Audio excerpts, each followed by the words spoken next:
작년 한 해 동안 교육은 100번, 교육생은 한 1000명 정도 지방에 있기도 하고 매장의 오너이거나 그렇진 않기 때문에 남들이 하기 힘든, 하지 않았던 방법을 선택하다 보니까 그렇게 할 수 있었던 것 같습니다. 간단한 자기소개 한 번만 부탁드릴게요. 저는 아이롱펌 교육하고 있는 디셈버 경호라고 합니다. 제가 경호 부원장님을 오늘 만나려고 광주에 왔습니다. 되게 여러 곳에서 요즘 아이롱펌으로 너무 핫하시고 그리고 실제로 교육을 들으신 분 중에서도 시술에 신세계가 열렸다 이런 분들도 계셨어요. 부원장님의 스토리가 조금 재밌었던 게 평범한 미용사였고 그렇게 특별하지 않다고 생각을 했다가 어느 시점으로 좀 바뀐 듯한 느낌이 들었었어요. 네네네, 맞아요. 처음에 아이롱펌 교육을 시작하시게 된 계기가 궁금합니다. 처음에 아이롱펌 교육을 시작하려고 한 건 아니었고 저는 이제 어느 정도 미용을 시작을 하면서 사실은 제가 추구했던 방향은 발전도 있었지만 사실 좀 여유를 좀 부리고 싶었거든요. 하루에 일을 하면서 거의 대부분의 미용실에 있어야 되잖아요.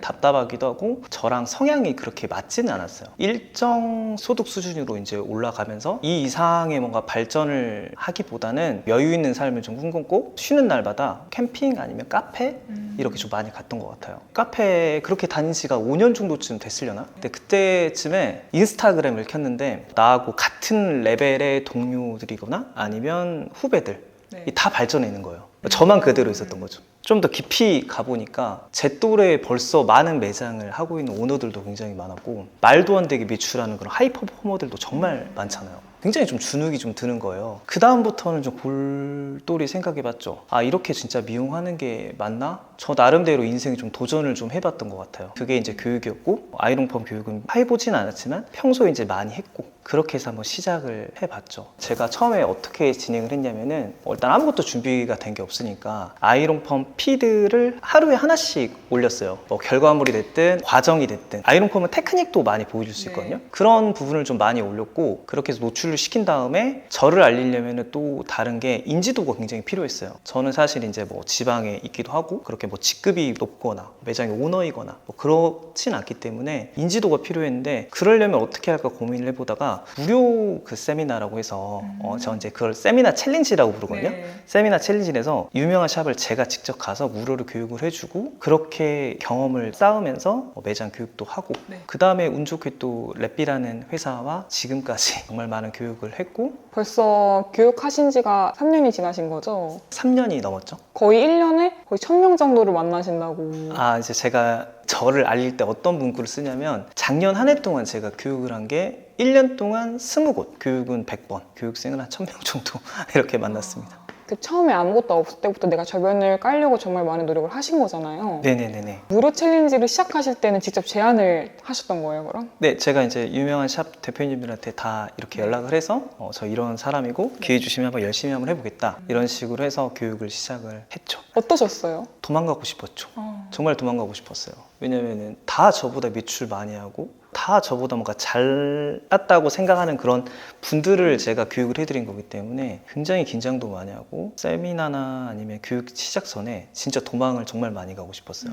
물론 참았지만 그분들의 반응은 또 어땠나요? 반응이 생각보다 좋았어요. 아이롱펌을 하는 수요는 생각보다 많지 않거든요. 15% 정도쯤 100명 있다고 하면 그러니까 15명 정도쯤인 것 같아요. 인스타그램 보면 뭔가 나 빼고 다 잘하는 듯한 그런 느낌이 드는데 제가 이제 현장 검증을 다 해봤잖아요. 그렇게 아이롱펌을 아직도 많이 하지 않아요. 그렇기 때문에 아이롱펌에서는 간단한 걸 수 있겠지만 굉장히 좀 새롭게 받아주시고 좋게 받아주신 것 같습니다. 살롱워크랑 교육 두 가지를 병행하시는데 정말 쉽지 않을 것 같아요. 어렵죠. 왜냐면 휴무가 일단 거의 없고요. 저 같은 경우에 지방에 있다 보니까 PD님도 아시다시피 이게 이동 시간이 굉장히 오래 걸리거든요. 그동안에 쉰다고 말할 수도 있겠지만은 긴장도 많이 되고 뭔가 끝나고 나서의 허탈함도 있고 교육을 해서 좋았던 그런 설레임도 있고 잠을 잘 못 자고 매장에서도 사실 뭐 집중이 많이 좀 떨어지기도 하고 처음에 정말 많이 그랬었죠. 비율이 거의 5대5라고 볼 수 있는 거잖아요. 만족하시나요? 그런 비율에 대해서는? 결국 교육만 하다 보면 당연히 트렌드가 떨어지게 되고 실적인 그런 감각이 좀 떨어진다고 생각하기 때문에 미용사는 결국은 그래도 살롱에 있어야 된다고 생각하거든요.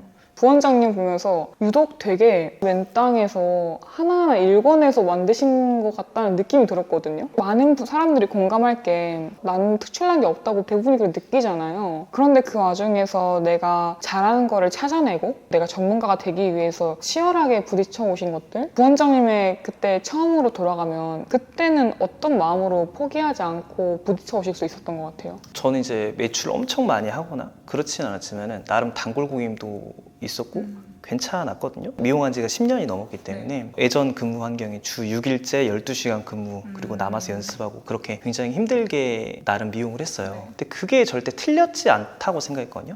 물론 이제 남들이랑 비교하게 되면 제가 가진 게 작아 보일 수 있겠지만은 저 나름대로의 미용의 길이 절대 잘못되지 않았다는 거를 정말 증명 한번 해보고 싶었어요. 겉으로 봤을 때는 화려하지 않을 수 있어도 본인 스스로는 내가 정말 성실하게 살았다는 거를 아는 게 힘이었겠네요. 네, 그래서 저는 수강생분들한테도 항상 얘기를 하는 게 절대 미용하는 데 있어가지고 자기 기술에 주눅 들지 말라고 하거든요. 기술의 차이가 있을 수는 있겠지만은 자기가 한 것도 분명히 좋은 거예요. 남 것도 좋지만 자기가 한 것도 분명히 의미가 있는 거기 때문에 거기에다가 뭔가 남한테 이제 배운 것을 이제 습득을 시켜서 본인을 만들어야지, 이 교육 받았다고 해서 이렇게, 저 교육 받았다고 이렇게 하게 되면은 사실상 이제 나는 누구인가 이런 질문을 하게 되거든요. 자기 기준으로 다른 사람의 기준을 받아들여서 더 좋은 미용인이 될 수 있다고 생각을 합니다. 모두가 자기 것을 가지고 있으니까 그걸 네. 해치거나 아니면 무조건 무시하지 말고 네. 거기서 이제 배우는 것들을 융합해서 할 수 있도록, 그 처음 카페에서 골똘히 생각을 해보시던 그때 나에게 해주고 싶은 말이 있으시다면? 정말 선택 잘했다. 안 했으면 정말 나중에 정말 후회했겠다라는 생각을 했을 것 같아요. 그런 말을 해주고 싶어요. 남 눈치 보지 말고 인생 한 번 사는 건데 너가 정말 해보고 싶은 대로 살고 그게 인생 잘 사는 거고 맞는 방법이다. 경호 부원장님을 직접 뵌 거는 처음이지만 네. 제가 생각했던 그 이미지처럼 너무 단단하게 성실하게 살아오신 분이라는 게 너무 느껴지는 것 같아요. 그때는 뭐 아무것도 없었고 뭐라도 해야만 했는데 저는 어떻게 보면 이제 남들이 노력할 동안 뭔가 여유로면서 발전을 하지 않았잖아요. 근데 이걸 뭔가 뒤집을 만큼의 뭔가를 보여주려면 남들이 하지 않았던 방향으로 가야 뭔가 좀 돋보이지, 했던 방향을 그대로 따라가게 되면은 결국은 묻히게 된다고 생각하거든요. 남들이 하기 힘든, 하지 않았던 방법을 선택하다 보니까 무료 세미나를 해서 이렇게 인지도도 쌓고 그렇게 할 수 있었던 것 같습니다. 여유로운 삶을 유독 좋아하신다고 하셨잖아요. 맞습니다. 근데 지금 여유랑은 좀 다른 삶을 살고 계신데 저는 그래도 결국은 여유로운 삶을 살려고 지금 열심히 하는 거고, 나중에 용기를 더 내서 뭔가를 팔려고 해도 지금처럼 하기는 좀 어렵다고 생각을 하거든요. 사람이 때가 있다고 생각을 하기 때문에 지금 달리다 보면은 나중에 더 나이가 먹게 되면은 지금 이 순간을 정말 제가 저를 자랑스러워할 것 같다는 그런 생각이 들었어요. 그럼 이제 2화에서는 네. 경호 부원장님의 아이롱펌에 대한 이야기, 네. 또 수강생들의 실질적인 반응은 어떤지 그런 기술적인 이야기들을 조금 더 집중적으로 해보겠습니다. 알겠습니다. 네.